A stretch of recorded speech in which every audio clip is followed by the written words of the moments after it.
नमस्कार, money profit में आपका स्वागत है। आज हम फिर से आपके सामने एक और वीडियो लेकर हाजिर हुए हैं।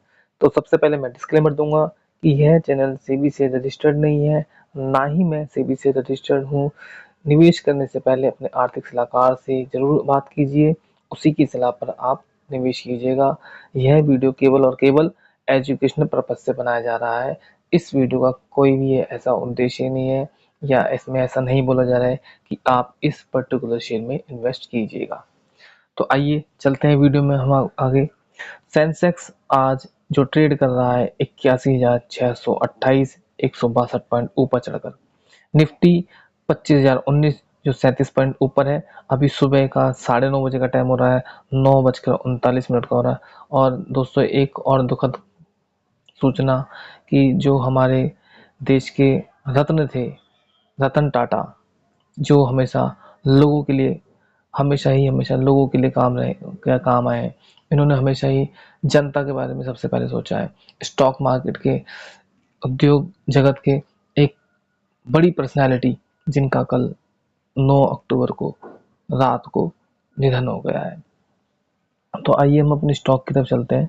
आज हम जिस स्टॉक की बात करने वाले हैं उस स्टॉक का नाम है 361 वाम लिमिटेड। तो आइए देखो, प्रीवियस क्लोज इसकी थी 1010 और ओपनिंग थी 1052। आज का इसने अभी तक जो हाई मारा है 940 तक 1065 का मारा है। आप देख सकते हैं इस स्टॉक की डिमांड की 94,811 तो जो है इसकी सेलिंग है। वहीं अगर हम इसकी डिमांड देखते हैं तो 2,15,589, 527 के आसपास इसकी जो है डिमांड चल रही है। स्टॉक डिटेल के अंदर चलते हैं आगे। स्टॉक डिटेल में देखते हैं तो आप देख सकते हैं कि साल भर के अंदर तीन एनालिस्ट हैं जिन्होंने जो है इसके बारे में कहा है। उन्होंने कहा है कि इसको बाय रेटिंग दी उन्होंने 33% और होल्ड करने के लिए कहा है 66% लोगों ने। सेल के लिए अभी तक किसी ने नहीं कहा है और शॉर्ट टर्म के लिए इसको पॉजिटिव बताया कि आपको रिटर्न दे सकता है। ये जो एक फाइनेंस एनबीएफसी कंपनी है और एक मिड कैप कंपनी है। इसका जो है मार्केट कैप जो है 37,590 करोड़ है। एक साल के अंदर जो इसने रिटर्न दिया है वो 100% के आसपास दिया, यानी कह सकते हैं आपका पैसा डबल हो गया है। आगे चलते हैं और चार्ट देखते हैं। तो चार्ट में कह रहा है डेली वाइज इसका चार्ट देखते हैं। तो डेली के हिसाब से जो है ये इसका चार्ट बना हुआ है। डेली के अभी तो जो है इसमें गिरावट नजर आ रही है। 1120 से जो है गिरावट इसमें चल रही है। और आज के दिन इसको देखो वॉल्यूम काफ़ी चल रहा है, डिमांड काफ़ी आई है। और अगर हम इसका वीकली देखें तो वीकली में जो है वीकली में थोड़ी सी गिरावट चालू हुई है, वही 1120 से लेकर, और आज इसमें डिमांड दिखाई जा रही है। और आगे चलते हैं। इसका जो है 1215 जो है 52 वीक हाई रहा है और 501 52 वीक लो रहा है। आगे चलते हैं, इसके फंडामेंटल के अंदर जाते हैं। फंडामेंटल में जाके देखते हैं तो उसमें बताया गया है कि पीई जो है इसका 39.80 चल रहा है। प्राइस टू बुक वैल्यू जो है 11.08 चल रही है। वहीं ईवी टू एबिट चल रहा है 26.43। वहीं पैग रेशो के हिसाब से थोड़ा सा महंगा है 1.23, क्योंकि पैग रेशो जितना कम हो, यानी कि एक से नीचे हम होना चाहिए तो ही जो है उस स्टॉक को अच्छा माना जाता है। वैसे अच्छा तो ये स्टॉक भी है, लेकिन फिलहाल थोड़ा सा महंगा चल रहा है। जैसे पी रेशियो से ही पता लग रहा है कि 40 का पीसी, लगभग 40 का पीई चल रहा है। और आरओसी जो है 1500 पर ठीक माना जाता है। तो आरओसी जो है 19.96, लगभग 20% ही मान लो। और आरओई रिटर्न ऑन इक्विटी जो है इसका 20.95, यानी कि 21 ही आप मान सकते हैं। शेयर होल्डिंग पैटर्न्स में हम जाकर देखते हैं तो शेयर होल्डिंग पैटर्न में हम देखते हैं कि प्रमोटर्स की हिस्सेदारी इसमें 15.79 है। वहीं हम देखते हैं एफआईआई ने माल इसको दबा के रखा हुआ, अपने झोले के अंदर भर के रखा है, कभी भी है इसको निकाल के रख सकते हैं लोगों के सामने। तो एफआईआई ने जो है इसको माल में 64.56% जो है एफआईआई ने रखा है। 6.54 जो है म्यूचुअल फंड के पास रखा हुआ है। वहीं हम इंश्योरेंस कंपनीज का देखते हैं। इंश्योरेंस कंपनी में थोड़ा सा माल दबोचा हुआ है और 0.46 है। हम अदर डीआई की बात करें, इन्होंने भी 1.72% का माल को अपने झोले में डाला हुआ है। वहीं हम देखें जो जनता है बेचारी 10.92, यानी कि मैं सकता 11 परसेंट ही जो है जनता के पास, वो बेचारी जनता को कुछ पता ही नहीं होता कि कौन सा शेयर उसको रखना है, कौन सा शेयर नहीं रखना उसके पास। तो भोली भाली जनता के पास केवल और केवल 11% लगभग माल रखा हुआ है। देख सकते हैं अब हम, देखो जो एफ आई ए ने जो है जून में अपने माल को बढ़ाया था 64.56 किया। पहले मार्च में इसकी जो है होल्डिंग थी 63.22। और प्रमोटर ने थोड़ा सा अपने माल को बेचा है, और ये पहले 17.75 था मार्च 2024 में। जून 2024 में 15.79 हो गया। वहीं हम देखते हैं म्यूचुअल फंड के पास, तो म्यूचुअल फंड ने क्या किया था, म्यूचुअल फंड ने भी थोड़ी सी होल्डिंग को बढ़ाया था। और हम रिटेलर्स को देखें तो रिटेलर्स ने भी थोड़ा सा अपने माल को बढ़ाया 10.92। जब जनता के सामने शेयर के बारे में पता लगा होगा तो उन्होंने इस माल को खींचा होगा अपनी पॉकेट के अंदर। टेक्निकल में देखते हैं, फंडामेंटल पहले फिलहाल और देखते हैं फंडामेंटल में क्या है। और नो मोर पे जाके देखते हैं। नो मोर में देखा एक्सीलेंट मैनेजमेंट बताया गया, गुड कैपिटल स्ट्रक्चर बताया गया है।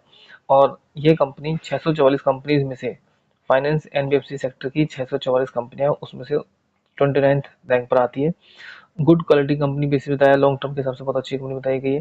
फिलहाल जो है इसका जो वैल्यूएशन का स्कोर कार्ड दिखा रहा है कि जो है ओवर प्राइस चल रहा है, लेकिन फिर भी अभी देखो जो कंपनी अच्छी होती है उसका प्राइस तो महंगा ही मिलता है, सस्ते जो है कम मिलती है।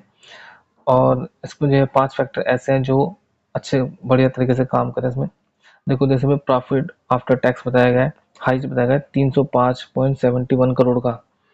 टैक्स देने के बाद जो फायदा है वो है 305 करोड़ का। नेट सेल बताई गई है 849.34 करोड़ की। PVDIT profit before direct into tax, तो ये बताएगा 576.85। Operating profit to net sale बताया गया 67, और पीबीटी बताया है 346.08 बिफोर टैक्स का बताया गया। तो कंपनी ठीक ठाक है, अपने वॉच लिस्ट में जरूर रखिए। आगे चलते हैं। ये मैंने आपको बता दिया कि जो है 101% का चेंजेस हो गया है इसमें, यानी कि प्रॉफिट मिल चुका अब तक। और टेक्निकल में देखते हैं थोड़ा सा, तो टेक्निकल में जो है एसएमए के अकॉर्डिंग जो है 4 बुलिश बताया गया और 4 बियर्स में बताया गया। तो आगे मिलते हैं, बस इस स्टॉक में इतना ही है। तो चैनल को जरूर सब्सक्राइब कीजिए, वीडियो को जरूर लाइक कीजिए। उसको उसकी माँ की कसम है, जो ये वीडियो देख रहा है वो अगर वीडियो को चैनल को सब्सक्राइब नहीं करता और वीडियो को लाइक कर रहा है, और साथ ही साथ उसको कमेंट करना पड़ेगा, वरना माँ की कसम है तुमको, अगर तुमने वीडियो को लाइक नहीं किया तो, और सब चैनल को सब्सक्राइब नहीं किया, और ना ही आपने कमेंट किया, तो माँ की कसम चढ़ेगी उसको जो कमेंट नहीं करेगा। प्लीज चैनल को जरूर सब्सक्राइब कीजिए, वीडियो को जरूर लाइक कीजिए और कमेंट भी जरूर कीजिएगा। धन्यवाद। अब कंपनी में देखिए, अब खुल जा सिम सिम, ये सिम सिम खुलने पे नहीं आ रही। हाँ सिम सिम खुल गई हमारी। तो UBS muse buy peak is asset manager with 24% upside potential. तो अब इसमें क्या कहता है कि 24% का जो है अपसाइड बताया कि 24% इसका रेट बढ़ सकता है। जैसे कि बताया गया है कि जो है ये 1250 का इसका टारगेट दिया गया है, और किसके द्वारा, यूबीएस द्वारा दिया गया इसका टारगेट कि आने वाले समय में ये 1250 टच कर जाएगा। और आगे और बहुत उसकी देखो बोर्ड मीटिंग क्वार्टरली रिजल्ट जाएगा 21 अक्टूबर 2024 को एक्सपेक्टेड बताया गया है, अपकमिंग से ही। ठीक है। और देखो टॉप म्यूचुअल फंड जिन्होंने इसके अंदर इन्वेस्टमेंट किया हुआ है, Samco flexi cap fund direct plan, इसने जो है 3.27% का होल्ड रखा है। Helios financial services fund direct plan growth, इसने 3.02 का होल्ड रखा है। Samco ELSS tax saver fund direct plan growth, इसने 2.92% का भी इसने भी होल्ड रखा है। Invesco India small cap fund direct plan growth, इसने 2.8% का होल्ड रखा है। और DSP Nifty small cap 250 quality 50 index fund direct growth, इसने भी 2.46 का होल्ड रखा है।